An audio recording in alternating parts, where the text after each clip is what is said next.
We're back now after the Christmas New Year break, and this week we're bringing you what we've been driving for the last fortnight, the Kia EV6.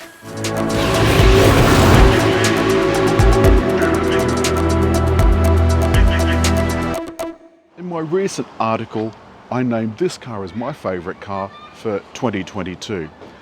And I also hope to answer a couple of questions that readers have asked. For example, what's in the front? Well, let's have a look. It rises up on these gas struts. And for the rear-wheel drive version, there's a reasonably generous, what we call a frunk. The front of the EV6, some said was a little polarizing. The car sits somewhere in the SUV range, but it's not quite an SUV, and it's not quite a hatch, and it's not quite a family sedan. And I think that's why it's such a success and has won so many awards. This is the middle of the range model, if I could put it this way. It's got 20-inch wheels. It sits between the Air and the GT line all-wheel drive. This is the GT line two-wheel drive. And I think most people will find the rear of this car very unusual. You'll either love it or hate it. You'll see in the back there's not a lot. The tyre mobility kit and a couple of cables. This is a really clever car. It can charge other EVs. You can charge it from home. And with the little add-in device, you can also run external devices. And as if that wasn't enough, there's another household power point inside the car. And the back seat makes you feel like a king. Leg space, look at that, that's just extraordinary. My foot doesn't go under the seat in front.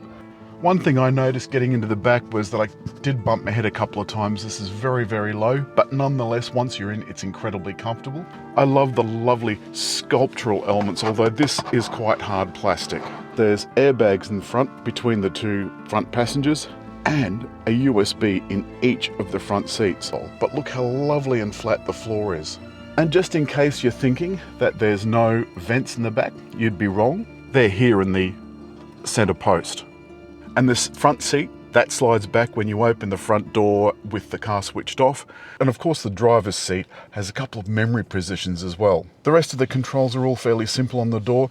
You do have to remember that the driver's door only is unlocked when you turn the car off. So you have to, if you're going to go around to another door, including the back, you must unlock all the doors from inside first.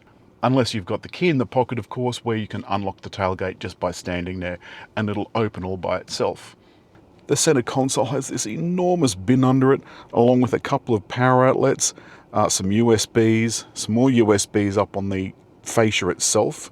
And on top of the console, you've got the charging pad, brake hold, parking sensors, cameras, the directional selector, the on-off switch, and over here some switches for heated and cool seats and heated steering wheel.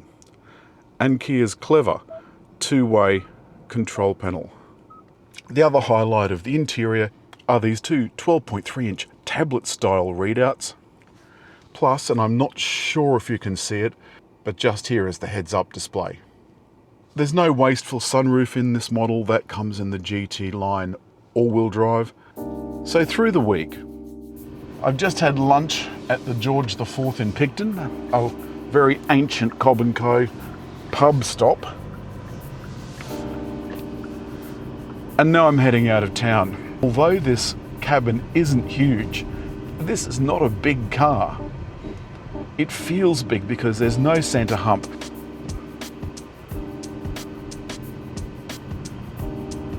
Take off from lights is nice and leisurely. There's about 168 kilowatts of power. The other things I like very much is around town, you use the paddles to tell the car how much regenerative braking you want. So now I'm on I-pedal, and that's one pedal driving. I just have to drive with my foot on and off the pedal. I'm going to turn it off because I'm in the country. I did a charge earlier in the week and it was $35 odd, whatever it is. I'll put the exact figures up on the screen. And I worked out that at its most expensive, which is 60 cents per kilowatt hour, it's going to take probably 50 or 60 bucks to fill this from empty. Now that's still considerably cheaper than the appropriately powered petrol version of a car like this. And it's a sister to Hyundai's IONIQ 5. The steering through these bends, it's super light. I'm going to put it in sport mode. And I can feel a little bit of a boost. Now this promises 500 and some change. And I've never, even with this brimmed, been able to get anywhere near that. All car companies tell me that that's because it takes into account the way you drive, and this has been driven by motoring journalists for a little over 11,000 kilometres over this particularly bumpy section of road. And this copes with that really rough road brilliantly. And that's thanks to Graham Gambol's tuning, who is Kia's local tuning expert. It's absolutely fantastic, it really is. It's a joy to drive. Personally, as a chassis dynamicist, I think the biggest part of that is the width of the battery in the car. So typically a car has an engine and a drivetrain that's got a high centre of gravity, but it's all in the centre of a car, and therefore it works like a moment in roll. But this car's got a big flat battery in it, so it's got to lift the energy on the inside to actually upset the car. So the car's got a very flat roll dynamic. So it drives like a really light, nimble, pointable, direction change race car almost. It's fantastic. It's so enjoyable to drive. The battery weighs about 477.1 kilos. And like with any EV, you can feel that heft. It's under the floor and the floor is flat, but you can still feel that heft in corners. This is just delightful. Delightful. Watch as I change lanes.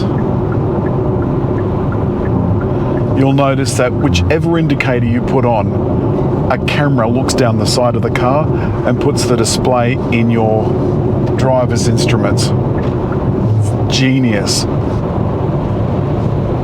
I can hear just a soupçon, just a hint of wind noise outside the car. There's so many thoughtful touches, and the finishes too. That's the other reason it's one of my favourites.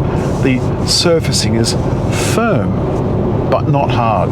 And this is one of the biggest reasons that I like this car over its equivalent, which would be Tesla's Model Y, for example. Around the same price, around the same power, around the same range, everything is around the same. For a start, there's looks. This absolutely slams Tesla against the wall for looks. And that's flat. And if you disagree, don't bother writing in. There's controls too. There's normal, regular car controls. Everything is where you expect it. It's got automatic lights and wipers and all of the safety systems, the blind spot monitor and so forth. Now, back to the buttons. There's a central control for gears, forward and backward. You don't really have any gears in an electric car. This, on the other hand, is a one-speed reduction gear, and it means the electric motor can be turning at 10,000 RPM or whatever it is, but the drive shafts won't be turning at 10,000 RPM because that would be not very desirable. And now that we're in a tunnel, you can see that this clever little car has turned on the recirculation. I mean, you know, it's genius. The interior lighting, very reminiscent of the exterior lighting, except inside is blue. Oop, bright light.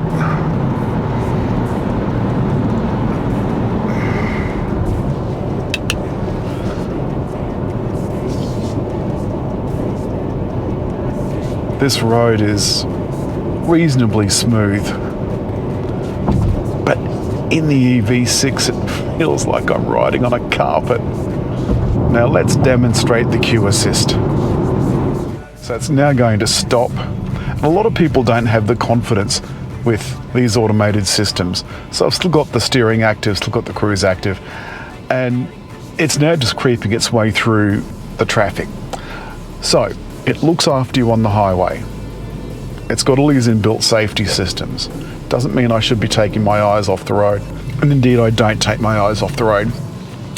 There's just a warning has come up on the dashboard telling me to use the switch or the pedal to accelerate. So I've just re-engaged the system. Didn't turn off, it just took a nap. And that's all this week from the Kia EV6 and why it is my favourite car for 2022. Possibly my favourite car of all time. We'll have to wait and see. Meanwhile, hit like, leave a comment, and just over there to subscribe.